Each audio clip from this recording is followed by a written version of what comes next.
প্রিয় ছাত্রছাত্রী, তোমরা যারা ক্লাস 11-এ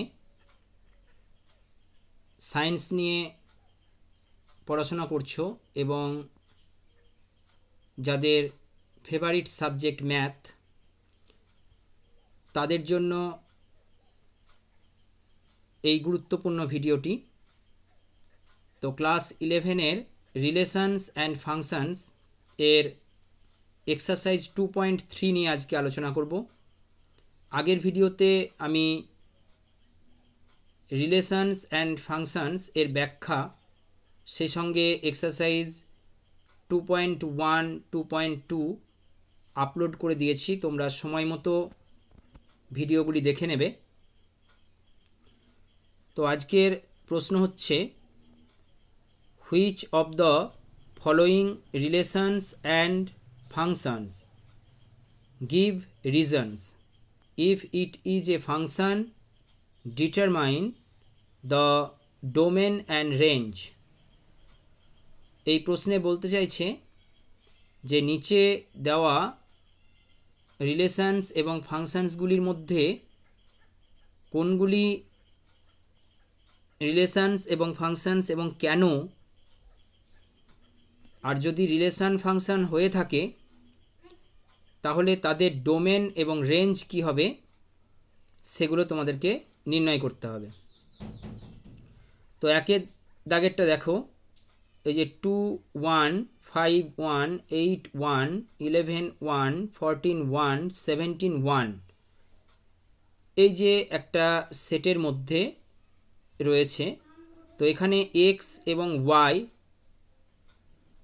এই এক্সকে এক্সে যেগুলো রয়েছে, যেমন এখানে 2, এখানে 5, এখানে 8, এখানে 11, এইভাবে যে এক্স পজিশনে যেগুলো রয়েছে যে নাম্বারগুলো, সেগুলোকে বলা হয় ডোমেন। এবং ওয়াই পজিশনে যেগুলো রয়েছে প্রত্যেকটাতেই দেখো 1 রয়েছে, তো এগুলো হচ্ছে কি বলা হয়, এগুলোকে বলা হয় রেঞ্জ, তাই না?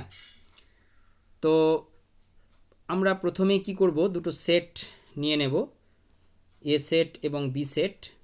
তো এ সেটে আমরা কি রাখছি, ডোমেনে যেগুলো রয়েছে অর্থাৎ এক্সে যেগুলো রয়েছে সেগুলো আমরা এখানে রাখছি 2 5 8 11 14 এবং 17। আর বি সেটে দেখো রয়েছে শুধুমাত্র 1। তো এটাকে বলা হয়, এখানে যে নাম্বারগুলো রয়েছে এগুলো হচ্ছে প্রি ইমেজ। প্রি ইমেজ কার প্রি ইমেজ? 1-এর প্রি ইমেজ হচ্ছে 2 5 8 11 14 এবং 17, এবং 2 5 8 11 14 এবং 17 এদের ইউনিক ইমেজ হচ্ছে তোমার কে 1। এখানে একটাই ইমেজ পেয়েছি, অর্থাৎ 2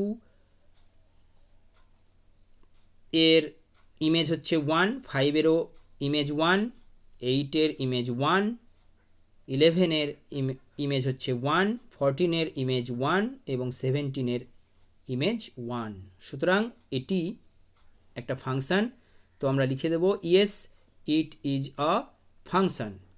যখনই ফাংশন আমরা নির্ধারণ করলাম তখনই আমাদেরকে কি করতে হবে, ডোমেন আর রেঞ্জ বের করতে হবে। খুব সহজ ডোমেন রেঞ্জ বের করা।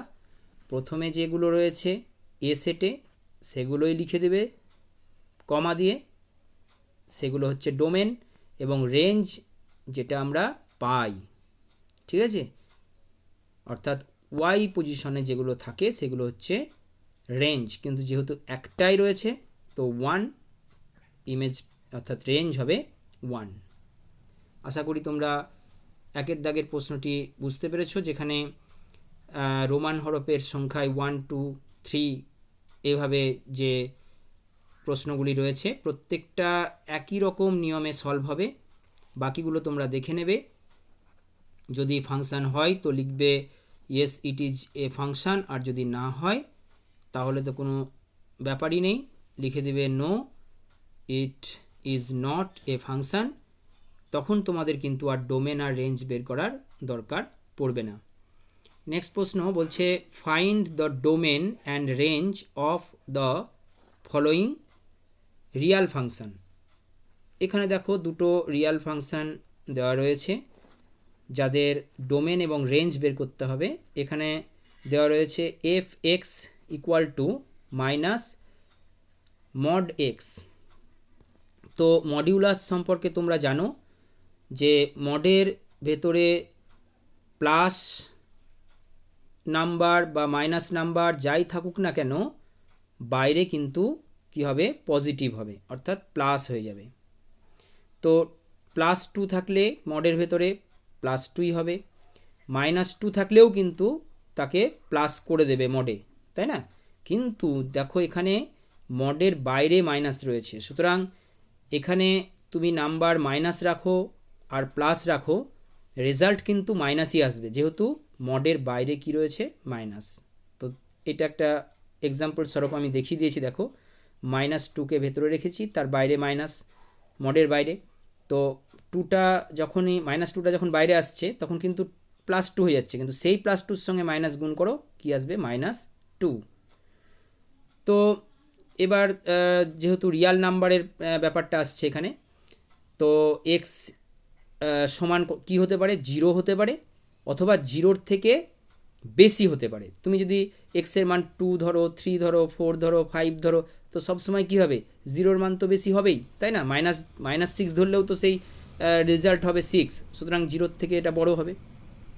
কিন্তু এখানে যেহেতু আমাদের বলা হয়েছে যে মডের বাইরে মাইনাস, তো এবার মধ্যে তুমি রিয়াল নাম্বারগুলো তুমি প্লাসই বসাও আর মাইনাসই বসাও, সবসময় রেজাল্ট কিন্তু মাইনাস আসবে, যা 0-র থেকে ছোট।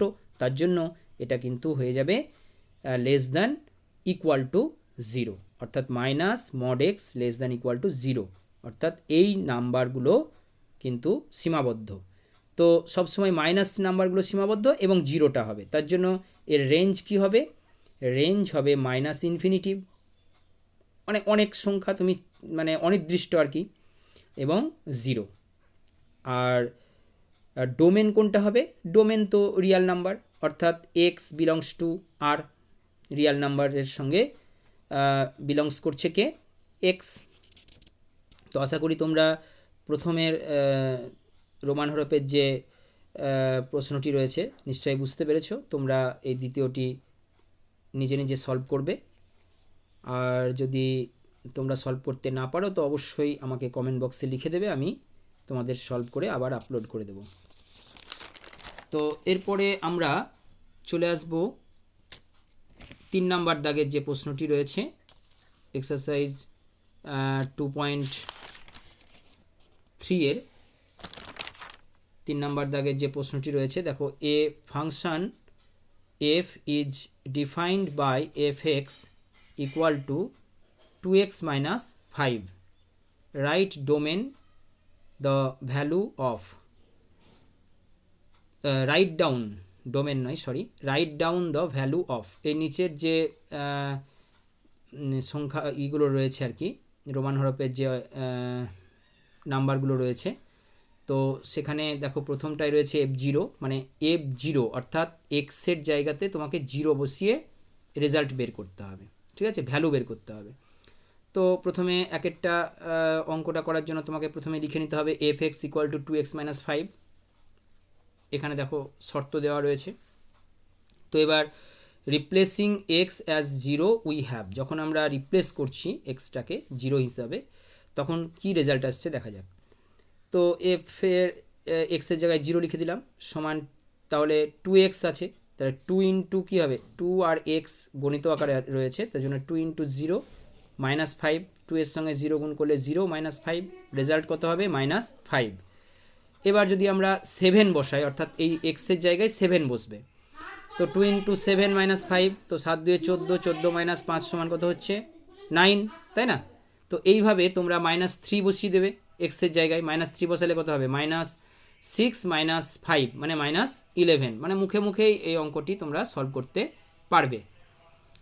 তো নেক্সট এবং লাস্ট যে প্রশ্নটি রয়েছে 5 নাম্বার দাগের, find the range of each of the following functions. এই যে ফাংশনসগুলো দেখছো নিচে, এদের প্রত্যেকটার কী বের করতে হবে, রেঞ্জ বের করতে হবে। তো প্রথমটা দেখা যাক, 2x ইকুয়াল টু কত রয়েছে, 2 - 3x যেখানে এক্স বিলংস টু আর, মানে আর মানে রিয়াল নাম্বারের সঙ্গে সম্পর্কযুক্ত হচ্ছে তোমার এক্স, এবং এক্সের মান হবে 0 থেকে বড়। তো খুবই সহজ, তুমি এক্সের মানগুলো 1 ধরতে পারো, 2 ধরতে পারো, 3 ধরতে পারো। তো এখানে তোমাদেরকে যেটা করতে হবে আমি এখানেই দেখিয়ে দিচ্ছি, দেখো y সমান তাহলে কি করতে হবে, 2 মাইনাস 3 ইন্টু একটা রিয়াল নাম্বার তুমি ধরে নাও যেটা 0 থেকে বড়, 0 থেকে বড় তো 1। তো এখানে কি করবে, 2 মাইনাস 3কে 1 দিয়ে গুণ করলে কত হবে, 3 হবে। রেজাল্ট কত এলো, -1। তো যখনই এখানে তুমি রেজাল্ট বের করবে, অর্থাৎ 0 থেকে বড় এই মানগুলো দিয়ে যখনই তুমি এই রেঞ্জ বের করবে, এফএক্সটাকে তো আমরা কী ধরতে পারি, এফএক্সটাকে তো আমরা ওয়াই ধরতে পারি, তাই না? এফএক্সটাকে দেখো ওয়াই ধরে নিয়েছি আমি। তো এই ওয়াই অর্থাৎ এই যে এক্স, এটাকে কী বল, এই এক্সের জায়গায় যেটা থাকে সেটাকে তো ডোমেন ধরি আমরা, আর ওয়াইয়ের জায়গায় যেটা থাকে সেটাকে আমরা রেঞ্জ ধরি। তো রেঞ্জ কিন্তু সর্বদা কী আসবে, মাইনাসেই আসবে। তো অসংখ্য আসবে, তার জন্য আমরা কিন্তু রেঞ্জটাকে আমরা লিখব -ইনফিনিটিভ, তাই না?